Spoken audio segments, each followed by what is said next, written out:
Hello বন্ধুরা, বর্ষার একটি ব্লগে আপনাদের সবাইকে স্বাগত। তো চলুন আজকে আমি চলে এসেছি আরও একটি রেসিপি নিয়ে, নানপুরি। তো দেখুন আমি একটা স্টিলের একটা পাত্র নিয়ে নিয়েছি। এর মধ্যে আমি 1 কাপ মতো কিন্তু টক দই দিয়ে দিলাম, কর্নফ্লাওয়ার 2 চামচ মতো দিয়ে দিচ্ছি, সল্ট, ব্ল্যাক সল্ট দিয়ে দিচ্ছি পরিমাণ মতো।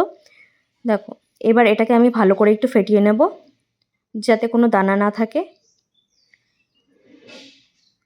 আর এর মধ্যে আমি এবার দিয়ে দিচ্ছি পরিমাণ মতো চিনি। চিনিটা কিন্তু অবশ্যই দেবে, এটা কিন্তু ফুলতেও সাহায্য করে, একটু মিষ্টি মিষ্টিও হয়, খেতে বেশ ভালোই লাগে। তো এটাকে ভালো করে আমরা একটু ফেটিয়ে নিচ্ছি। তোমরা দেখতে পাচ্ছ যে কতটা কীভাবে ফেটিয়ে নিলাম। এবার এর মধ্যে আমি দিয়ে দিচ্ছি পরিমাণ মতো ময়দা, যেটুকু লাগবে। এবার এটাকে ভালো করে আমি একটু মিক্সড করে নেব। এর সাথে টক দইয়ের সাথে যতটুকু আমরা পারবো আগে মিক্সড করে নেব। তারপর এর মধ্যে দিয়ে দেবো তেল, রিফাইন তেলটা দিয়ে ভালো করে এই ময়ামটা আমরা দিয়ে নেব। এটাকে ভালো করে একটু মিক্সড করে নেব আমরা। ভালো করে মিক্সড করে নিয়ে এবার আমরা দিয়ে দিচ্ছি পরিমাণ মতো উষ্ণ গরম জল। একদমই কেউ ঠান্ডা জল দেবে না, সবাই গরম জলটাই ব্যবহার করবে, তাহলে দেখবে এটা নরম হবে ও নরম তুলতুলে হবে।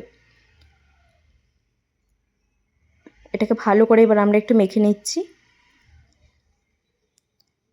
দেখো আমাদের মাখাটা কিন্তু প্রায় আমাদের হয়ে এসছে। এবার এটাকে দেখো, এবার এটাকে কিন্তু আমরা ঢাকনা দিয়ে ঢেকে আমরা কিন্তু মাইক্রো ওভেনে আমরা কিন্তু প্রিহিটে আমরা দিয়ে রাখবো কিছুক্ষণ। দেখো আমাদের হয়ে গেছে, সময় হয়ে গেছে, বের করে নিয়েছি এটা আমরা। এবার দেখো এটাকে আরেকটু ভালো করে মেখে নিয়ে এবার আমরা লেচিগুলো বানিয়ে নেব।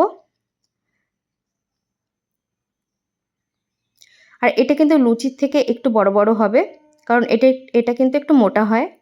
দেখো এবার আমরা একে একে কিন্তু সবকটা লেচি আমরা বেলে নিলাম। সবকটা বেলা হয়ে গেছে দেখো। এবার দেখো আমাদের তেল গরম হয়ে গেছে। এবার একে একে একে আমরা ভেজে নিচ্ছি। একটু লালচে লালচে করে ভেজে নেব, যাতে দেখতে বেশ ভালো লাগবে। আর এটা কিন্তু একটু মোটা মোটাও হবে। দেখো আমাদের প্রায় সবকটাই মোটামুটি আমাদের ভাজা হয়ে গেছে।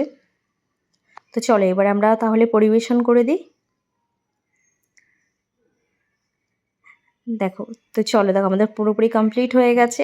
তো তোমাদের ভিডিওটা কেমন লাগলো তোমরা কিন্তু আমাকে অবশ্যই জানাবে। আর ভালো লাগলে লাইক, কমেন্ট, শেয়ার করবে প্লিজ। আর একটা সাবস্ক্রাইব করে দেবে যাতে আমার নেক্সট ভিডিওগুলো তোমাদের কাছে খুব তাড়াতাড়ি চলে যায়। তো চলো নেক্সট ভিডিওতে আবার দেখা হচ্ছে। চলো টাটা।